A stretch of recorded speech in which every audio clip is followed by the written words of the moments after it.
Hello,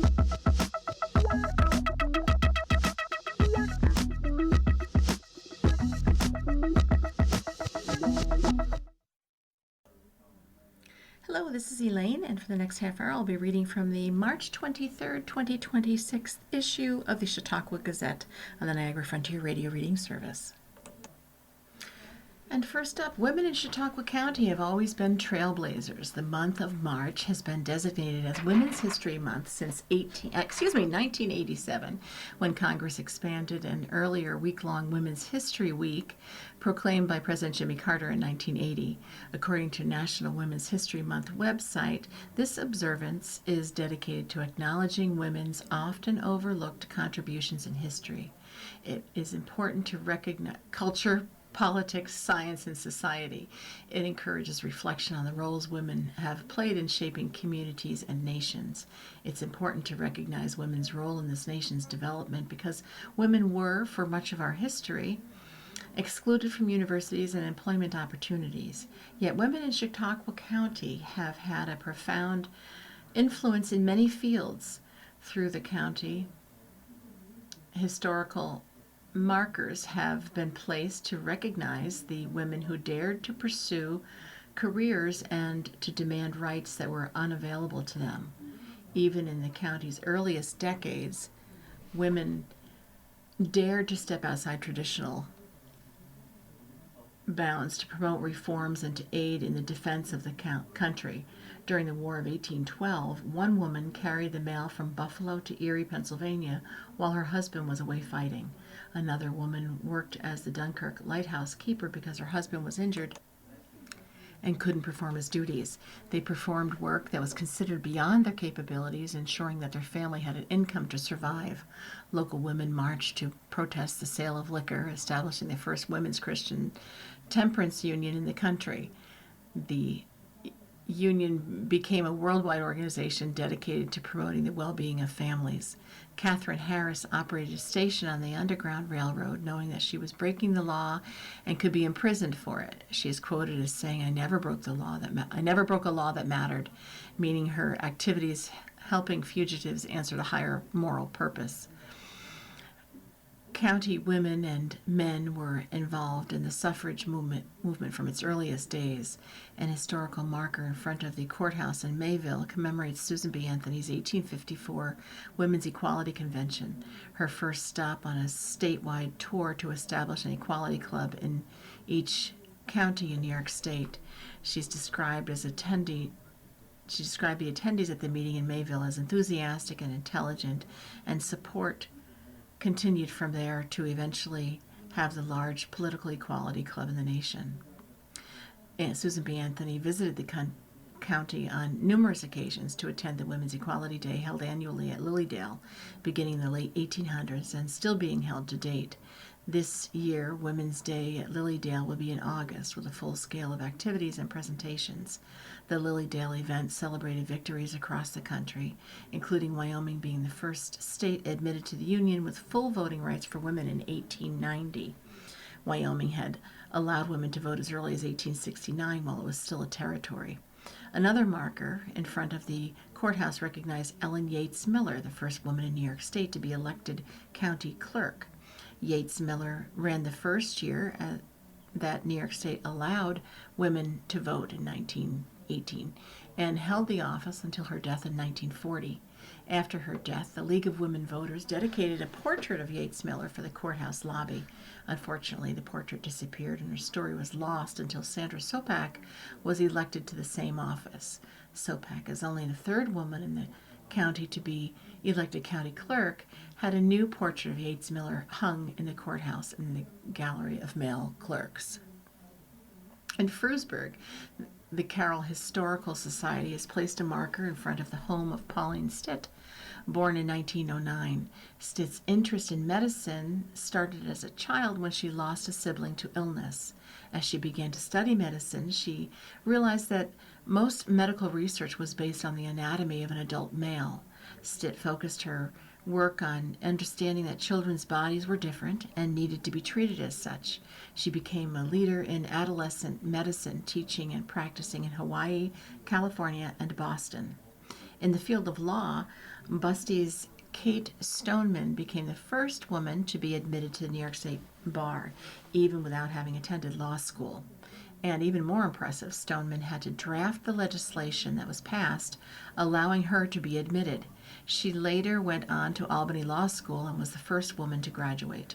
The law school still holds an annual event to honor her accomplishments and recognize other women who have established themselves as attorneys, judges, and professors of law. Amelia Earhart, aviation pioneer, visited Chautauqua County on more than one occasion, even landing her plane on the golf course at Chautauqua Institution. She said, "The most difficult thing is the decision to act. The rest is merely tenacity." Chautauqua County's women have proven that their tenacity, dedication, and fearlessness continues to influence and shape a more equitable society. This article is called Grandmother's Strength by Linda Kent. I had two amazing grandmothers. One fled Poland after World War I, she and her mother escaping as they saw how dangerous their world was becoming.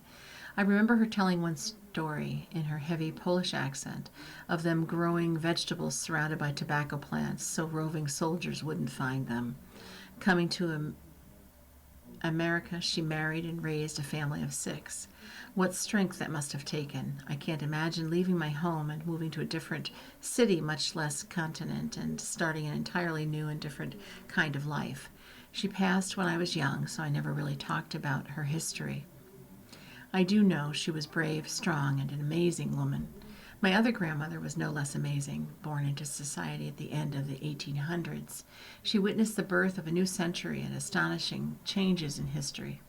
A ballpoint pen, the telephone, a jet plane, and the man on the moon. She also became the lady of the house while still in school when her mother became ill. In those Victorian times, that was a huge undertaking and accomplishment. She married and had a daughter. She was warned not to have another, but went on to have 2 more. Widowed early with 3 young children, she worked hard to support her family as there was no government assistance back then. She took many jobs, yet was always ready to help others and taught her daughters to do the same. She married again when the girls were older and again became a widow. She plunged back into work, not being afraid to support herself and not willing to depend on others. Both of my grandmothers faced adversity and didn't back down. That wasn't an option. To them, it meant giving up. I come from strong, determined women who passed it down to their daughters, and in turn it was passed to me, and I will continue to pass this strength on to my daughter and granddaughters. And did you know, this is contributed by Metro Creative, charitable contributions of money or goods may entitle individuals and businesses to certain tax breaks. However, it's important to note that there are rules concerning charity and tax deductions. According to NerdWallet, for the 2021 tax year, each person was eligible to deduct up to $300 without having to itemize, which meant couples filing jointly could deduct up to $600 in charitable donations, which is referred to as an above-the-line deduction. Generally speaking, the United States Internal Revenue Service enables people to deduct up to 60% of their adjusted gross income via charitable donations, but there may be limitations based on the type of contribution and the organization. For example, contributions to certain private foundations, fraternal societies, and veterans organizations come with lower limits. Tax-deductible donations are those made to qualifying organizations in the year the tax return is filed, says the IRS. Qualifying organizations may include religious organizations and churches, 501c3 charitable organizations, nonprofit volunteer organizations, civil defense organizations, fraternal societies, and educational institutions, among others. Donations that are not tax deductible include cash gifts to individuals and political contributions. Rules may be complex, so it's always best to discuss charitable donations with a certified public accountant for clarification. And Chautauqua County DMV alerts residents to possible double charges from state software issue and urges cash or check use. Chautauqua County Department of Motor Vehicles, DMV, and DMV offices across New York State have seen some customers using debit or credit cards getting double charged for single transaction. Though it doesn't happen with every debit or credit card transaction, the problem has persisted since the New York State DMV went live with the Drives software update in February. Unfortunately, local DMV offices are not authorized to issue refunds directly, and New York State DMV is taking 3 to 5 business days to process refunds. County DMVs across the state have been actively communicating this issue to New York State DMV since the drive's rollout last month. However, the double charges are still occurring.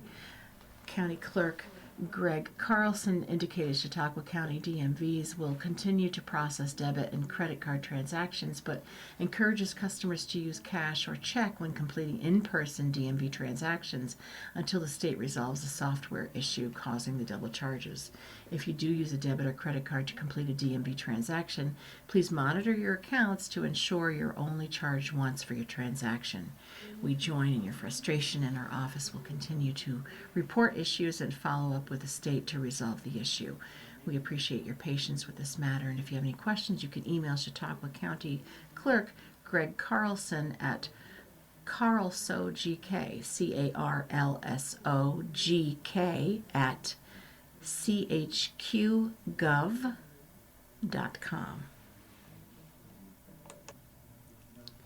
And the colors of hope, strength, equity, and achievement. This is by the marketing director for the Chautauqua Gazette, Shannon Nixon. Women's History Month is celebrated with meaningful colors that honor the achievements, courage, and resilience of women throughout history. These colors trace their origins to the early women's suffrage movement, when purple, green, and white were used to symbolize the fight for women's rights. Over time, they became a recognizable way to celebrate women's contributions each March. In addition to these classic colors, gold is sometimes included to represent the shining achievement and lasting impact of women. Each color carries symbolic meaning. Together, these colors offer a visual tribute to women, past and present, reminding us of their strength, perseverance, and the ongoing work toward equality. By wearing or displaying these colors, we honor the legacy of women and the progress they continue to make across every field of life. And the color green. Green symbolizes growth, renewal, and hope for new beginnings. It reflects the progress women have made and the opportunities still ahead. White. White stands for purity, integrity, and ethical strength. It celebrates women's commitment to fairness and moral principles throughout history. Purple. Purple represents dignity, justice, and the pursuit of equality. It honors women's courage in advocating for their rights and fairness in society. And gold. Gold highlights optimism, energy, and the lasting impact of women's achievements. It reminds us of the inspiration and positive influence women bring to communities. You are listening to a reading of articles and features from the Chautauqua Gazette on the Niagara Frontier Radio Reading Service. And an editorial here. Congratulations, Sheila McCarthy. This is by publisher Laurie Cornell. Well, the stars have aligned, and by chance, our special tribute edition to women leaders happens to fall on the retirement and birthday week of one of our community's best, Sheila Webster. She most recently served for the last 15 years as Director of Marketing, Communications, and Governmental Affairs for the CHQ Chamber, and her dedicated history includes posts at the United Way, numerous volunteer organizations, and as a local media reporter. Sheila has served our community selflessly for decades. She is a well-respected leader, marketing and events guru, and perhaps above all, an exceptional communicator. Her style is humble but firm in a comforting and supportive sort of way that gives all involved a sense of confidence that if Sheila is in the room, the venture, the idea, or the project will be flawless. Her choice to dedicate her professional life toward making Chautauqua County a better place to live, work, and play is matched by her personal choice to make Greater Jamestown community her longtime home. Alongside her beloved husband Dennis, who is a community legend in his own right, with equal and natural fervor for our region's betterment, the pair have made their indelible mark. Together, their support for our region's betterment, particularly that of our small business community, will be long cherished and appreciated. While many community members know Sheila from her work, to me, what truly makes Sheila stand out is her exemplary model as a mom. Several years ago, we were fortunate enough to have her share her writing prowess with the Gazette in our Mother's Day edition. Despite having achieved an impressive career with many high-ranking community titles, she stated in her own words that she considered her most important title to be mom. Her love for her now adult daughters, Claire and Hannah, shines above her laudable education, experience, and well-deserved status in Chautauqua County. Her passion for family and strength as a mother above all things is most sincere. For all those multitasking heroines, blessed by the most grueling, heart-wrenching, sleepless, and consumingly rewarding job you'll ever love, look no further than Sheila for the strength and encouragement to know women truly can do it all. And an early church women's history by Reverend Rachel Erin Stewart, senior pastor from the Hurlburt Memorial Community, UMC. When in honor of Women's History Month, I was asked to write on the history of women's leadership. It was assumed that history was brief and recent. It's a common assumption, and for good reason.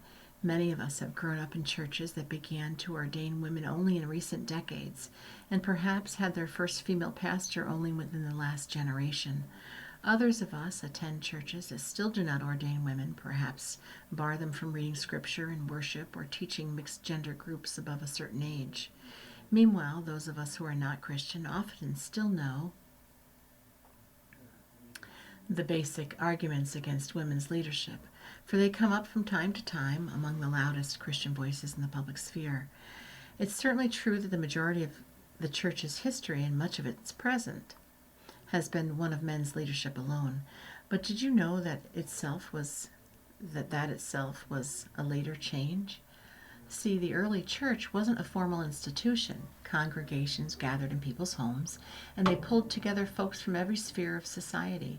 Many of these early members were people who felt powerless to change their world for the better. They were poor, or they were non-citizens, or they were women used to being ignored. They gathered together because they believed this promise that God works with and through and for the outcast and the marginalized. And in that kind of community, every leader is valuable. We know that many of the early churches were funded by wealthy Roman women who became Christians. We know that Mary, Jesus' mother, was treated as a respected leader in the church throughout her life. And to this day, Mary Magdalene is called in some traditions the apostle to the apostles because she was the first to preach the good news of the resurrection to the disciples in John 20:18. Clearly, there were influential women in the church's earliest days, but were they pastors the way we'd think of them now? Actually, yes, but the history has often been buried or disputed. Romans 16 closes Paul's letter with the greetings to a long list of early church leaders. The very first of these is a woman, Phoebe, who is explicitly called a deacon of the church of Cenchreae. For centuries, her status has been debated. Was she a deaconess only because she was married to a deacon? Was her role somehow gender specific? Carrying Aquila appear a few times in Paul's writings, always as a unit, usually with Prisca listed first. They were pastors, leaders of a church community whom Paul considers co-workers in Christ Jesus. It has often been said that Prisca, sometimes called Priscilla, would not have been a pastor. She must have gotten the title from her husband, just as many pastors' wives through the years have been assigned pastoral work simply by association. Or perhaps she was a leader, but it was just a home meeting, a Bible study, and not a church.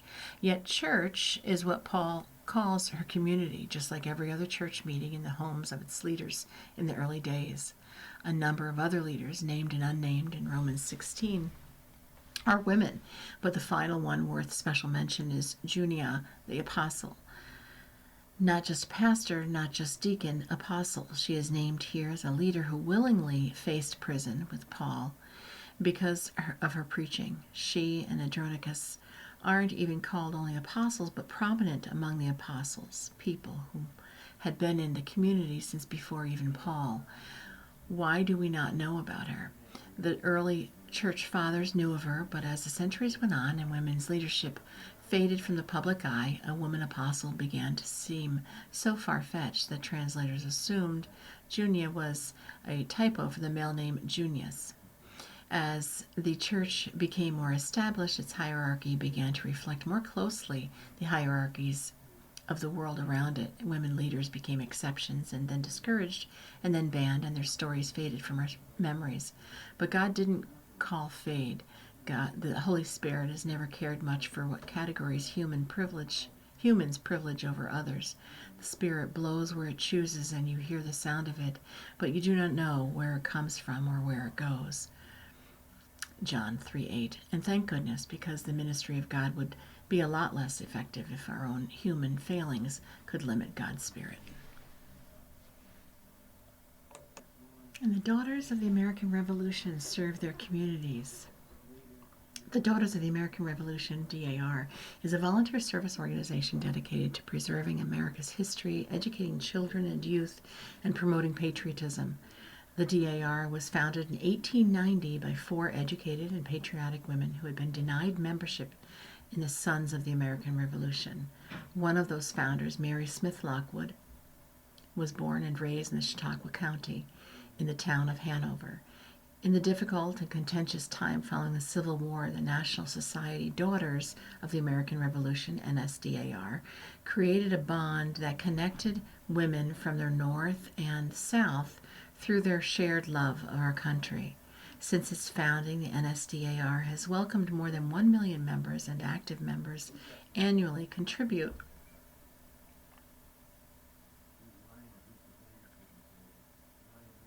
more than 7 million hours in service to America. The Jamestown DAR chapter was organized in 1900 with Stella Florine Broadhead serving as the organizing regent. Our chapter currently has over 100 members, and we engage in various service projects in our community, including sponsoring scholarship contests and leadership awards at local schools, supporting local veterans in the New York State Veterans Home in Batavia, promoting National Constitution Week with displays at local libraries, and maintaining the historic Partridge Sheldon House. We hold regular chapter meetings with interesting and informative programs, as well as time to socialize and network. DAR members come from a variety of backgrounds and interests, but all share a common bond of having an ancestor who contributed to securing the independence of the United States of America. Any woman 18 or older, regardless of race, religion, or ethnic background, who can prove a lineal descent from a patriot of the American Revolution is eligible to join. DAR volunteers are willing to assist you with tracing your lineage and completing the application. Whether you are employed, retired, or stay-at-home mom, the DAR offers many ways for you to contribute your time and resources to worthwhile projects in our community while making meaningful and lasting connections with other women. The DAR is an apolitical organization, and members do not discuss politics, choosing instead to focus on ways to benefit our communities. In this historic year of America's 250th anniversary, why not learn more about your American roots and work to preserve our country's heritage by joining the DAR? For more information, contact Jamestown chapter of the Daughters of the American Revolution at jamestownnsdar@gmail.org or by calling 716-488-9849, where you can leave a message. And finally, an article on Empowering the Next Generation, Girl Scouting in Western New York. March marks Women's History Month, a time to recognize the women who have transformed our world, challenged expectations, and opened doors for generations to come. Across Western New York, the legacy continues to grow through the Girl Scout movement, where youth are encouraged to lead with courage, confidence, and character. For more than a century, Girl Scouts has been a place where future leaders begin their journeys and turn potential into impact. At Girl Scouts of Western New York, that mission comes to life every day across Chautauqua County and throughout the region. In communities from Jamestown to Dunkirk and beyond, Girl Scouts are building skills, forming connections, and stepping up as leaders in ways that strengthen the fabric of their hometowns. Whether exploring the outdoors, earning badges, or leading service projects that address local needs, participants gain the tools to support to discover who they are and what they are capable of achieving. The Girl Scout movement began in 1912 when Juliette Gordon Low founded the first troop in Savannah, Georgia. Her vision created opportunities for youth to grow as leaders, new opportunities, explore their interests, and make meaningful contributions to society. More than 113 years later, that vision continues to thrive in Western New York. In Chautauqua County, the impact has been especially meaningful. Girl Scouts are actively engaged in their communities, leading projects that respond to real challenges and opportunities, from environmental stewardship along Lake Erie to local service initiatives that support neighbors in need. These efforts reflect a deep connection to place and commitment to making a difference close to home. The Girl Scout Cookie Program also plays a role in this impact, giving participants hands-on experience in entrepreneurship while supporting troop activities that benefit their communities. They build skills that last a lifetime. The Girl Scouts experience it's designed with intention through hands-on learning in STEM, S-T-E-M, the arts, entrepreneurship, civic engagement, and outdoor exploration. Participants develop confidence, resilience, and practical life skills that carry forward into adulthood. The Girl Scout Cookie Program remains the largest youth-led entrepreneurial program in the world. Through it, participants learn to set goals, manage finances, and communicate effectively. These experiences go far beyond selling cookies. They help build critical thinking, adaptability, and leadership skills that prepare young people to navigate an ever-changing world. In addition, the Bronze, Silver, and Gold Awards provide opportunities to lead meaningful community projects. In Chautauqua County, many participants have taken on initiatives focused on food insecurity, mental health awareness, and environmental sustainability. These projects not only create lasting local impact, but also inspire others to take action. There's a place for every girl. A defining strength of Girl Scouts is its commitment to belonging. Every participant, regardless of background, identity, or ability, is welcomed into a supportive environment where they can grow and thrive. Across Western New York, and especially within the close-knit communities of Chautauqua County, troops foster connection, mentorship, and a strong sense of community. This Women's History Month, we celebrate the achievement of those who came before us while also looking ahead. And today's Girl Scouts are tomorrow's leaders, innovators, and advocates. They are learning to use their voices, stand up for what matters, and create positive change in their communities and beyond. As we reflect on the journeys that shape confident, capable leaders, summer camp remains an important part of Girl Scout experience. Time spent outdoors builds independence, resilience, and a strong sense of self. Across Chautauqua County and Western New York, these moments help prepare the next generation to lead with confidence. You can learn more and register at www.gswny.org/summer camp. And you can support Girl Scouts one cookie at a time. One of the simplest and most impactful ways to support Girl Scouts is by purchasing cookies. Each purchase does more than satisfy a sweet craving. It directly supports local participants, helping fund troop experiences, community service projects, camp opportunities, and leadership development programs right here in Western New York. The Cookies program helps participants build essential life skills such as goal setting, decision making, money management, people skills, and business ethics. And every box sold contributes to their growth and to the strength of our communities. To find cookies near you, you can visit www.gswny.org/find cookies and use the Cookie Finder tool. Together, we can continue to invest in a future where every girl is empowered to lead with courage, confidence, and character. And for more information, you can visit the website also, www.gswny.org.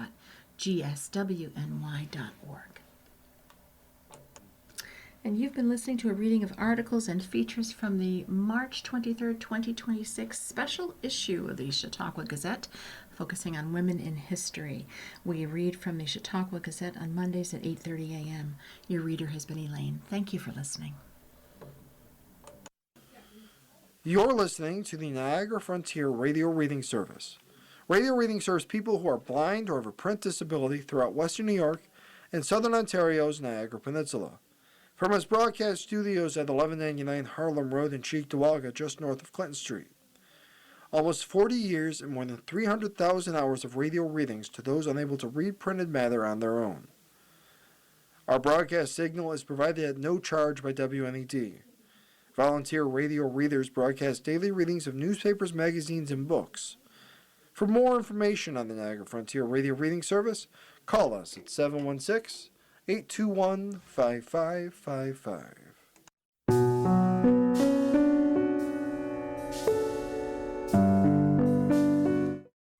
Good morning. Welcome to another broadcast day in the Niagara Frontier Radio Reading Service, a private, not-for-profit organization. As always, please stay with us. I'll read the Buffalo News